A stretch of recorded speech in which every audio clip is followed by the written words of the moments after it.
So TSMC just dropped earnings, and honestly, they basically handed us a roadmap for who's about to benefit next. If you're holding semiconductor equipment stocks or thinking about it, you need to hear this. Look, if you're short on time or you refuse to listen to some random cat on the internet, fair enough. Here's the takeaway. TSMC is spending $52 to $56 billion in 2026 capex, up 20 to 30% year over year, and they explicitly said 10 to 20% of that goes to advanced packaging. And the company we are going to discuss today sells the tools that make that packaging possible. That's the trade. That's the thesis. If that's all you needed, cool, go pet your cat or something. But if you want to understand why this matters, why the second order effect here could be significant, and why I think the setup is pretty interesting right now, stick around for about 10 minutes. I'll walk you through everything. Hey, for those of you who are new here, I'm DataCat, which, let's be honest, is probably most of you since this channel is like 6 months old and smaller than my apartment. Let me give you a quick background. I spent years as an analyst inside a Fortune 50 company. You know, the whole corporate grind thing. Messy, meaningless data, iterations of models, sitting in meetings that could have been one Slack message. Eventually, I traded the fluorescent lights for lasers and keyboards. Now I just make videos breaking down investment ideas and market data. I'm not here to sell you a course. I'm not here to tell you I figured out some secret the millionaires don't want you to know. I'm just a guy, well, a cat, who likes digging into numbers and sharing what I find. If that sounds useful, maybe hit subscribe. If not, no hard feelings. Cats are independent creatures anyway, but they do often give you that silent treatment, by the way. Just saying. Alright, let's get into it. So in our last video, we talked about the AI semiconductor thesis and why I was watching TSMC as a confirmation signal. And yeah, they confirmed it. Pretty directly, actually. Let me break down what management said, because the specifics matter here. First, guidance. TSMC guided Q1 revenue to $34.6 billion to $35.8 billion, and the language they used was, quote, continued strong demand for our leading-edge process technologies. That's not vague optimism. That's a company telling you where the money is flowing. Second, this is the big one, CapEx. TSMC expects 2026 capital expenditure of $52 to $56 billion. That is a 20 to 30% increase from 2025.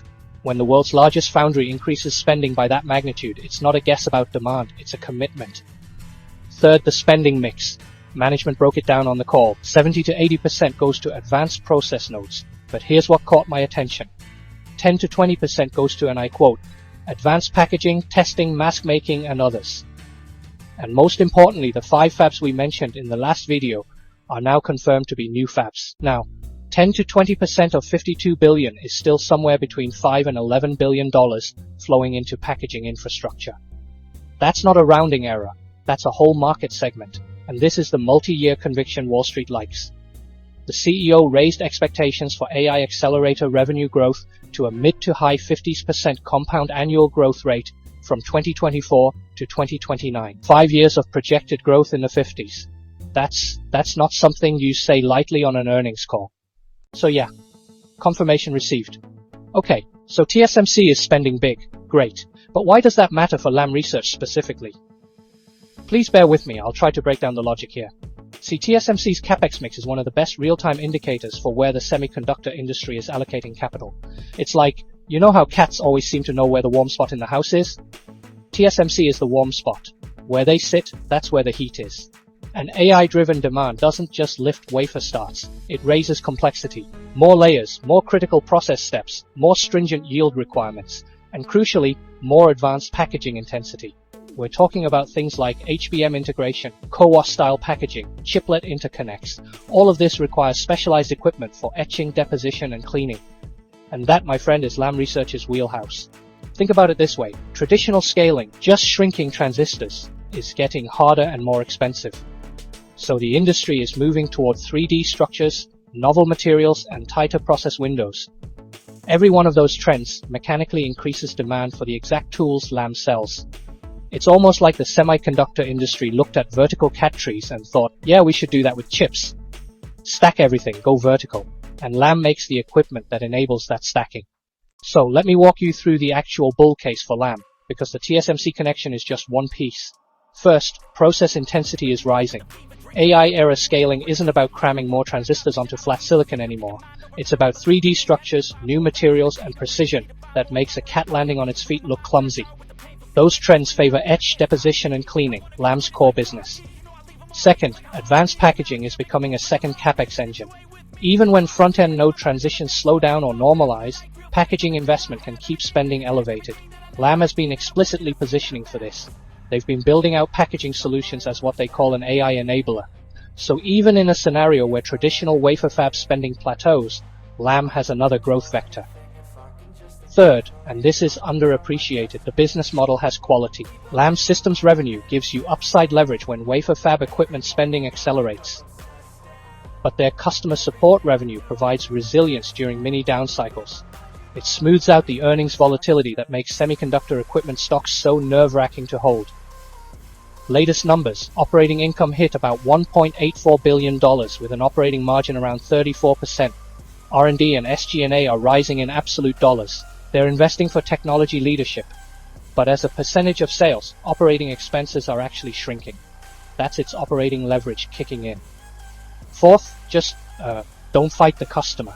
If TSMC, which is the foundry leader by the way, is signaling sustained AI-driven strength and committing capital at this scale, it's usually a mistake to fade the equipment complex until you see evidence of order cancellations, capex deferrals, or utilization rolling over. We're not seeing any of that right now. And fifth, buybacks. This is the quiet compounder element. Lam's weighted average share count went from 1.36 billion to about 1.26 billion shares, roughly a 7% reduction over a couple years. That's like the cherry on the top of my cake. So now let's talk about the chart, because the fundamental case is only useful if you understand where price is right now. The trend structure is bullish on an intermediate time frame. Lam has an active golden cross for about 147 days, and both the EMA and MA slopes are positive. That's your basic trend regime is up signal. Current price location versus key moving averages. Don't bother with the numbers this time, you could tell by the gap in the chart. That tells you the stock has moved a lot. The 20-day trend is statistically clean. High R-squared, steep slope, price above key averages 95 to 100% of the time recently. But, and this is important, momentum is hot. RSI is sitting around 70 with multiple recent prints in the low 70s. Stochastics are in overbought territory with the D line above the K line, which often signals momentum is cooling in the short term. MACD histogram is positive but falling, still bullish, but the rate of change is decelerating. Volatility is expanded. The Bollinger Bandwidth is at the 99th percentile. ATR is about $9.68, roughly 4.5% of the stock price. When volatility is this stretched, breakouts can work, but so does whipsaws. And here's the tactical read from the most recent session. On January 15th, Lam gapped up about 9%, hit a 52-week high of $229.50, and then faded. Closed at $217.47, basically at the low of the day. That's a classic gap and fade pattern. Volume was about 1.2 times the 20-day average, confirming the move happened, but not a blow-off top. What does that mean? The trend is up, but the stock printed a needs digestion candle right at the yearly high. In bull trends, this usually resolves one of two ways. Either a few days to weeks of choppy consolidation building a new base, or a pullback toward the first support zone. So, key levels to watch: immediate resistance at 229.50, that's the 52-week high. If it reclaims and holds above, momentum reasserts. Nearest pullback support is around 211 to 212. Deeper support, if volatility bites, sits around 194 to 200, which lines up with the 20-day EMA and gap fill territory. And if things really unwind, 170 is the breakout shelf region near the 50-day moving average. My read? This is a stock in an uptrend that just hit resistance at a key level and needs time. That's not bearish. That's just how markets work. Even cats take naps between hunting sessions. I always try to think about what breaks the thesis, because being wrong is expensive. So before we end this video, let me give you two scenarios that would make me reconsider. First, export controls and geopolitics. Lam has meaningful historical exposure to China. Incremental restrictions, whether from the US or retaliatory measures, can create order volatility and de-risking shocks that hit the stock before they hit the fundamentals. This is the exogenous risk you can't model. You just have to size your position knowing it exists. Second, crowded positioning and valuation risk. There are reports that semiconductor exposure in global hedge fund portfolios has hit record levels. Even if the fundamentals are right, when positioning gets this one-sided, you can still see 15 to 25% drawdowns just from deleveraging events. The AI trade is consensus, and consensus trades can get painful when sentiment shifts, even temporarily. So look, I'm not saying go all in tomorrow. I'm saying the fundamental setup is supportive, the technical trend is intact, but the tactical picture suggests patience might be rewarded. Let the stock digest. See if support holds on a pullback, and if you're already in, maybe don't panic if it pulls back to fill that gap. Alright, if this was helpful, consider subscribing. I know I'm just some cat on the internet with 6 months of videos, but I try to do the work and share what I actually think. No courses, no 10x your portfolio next month nonsense, just data and reasoning. Thanks for watching. DataCat out, and I'll see you in the next one.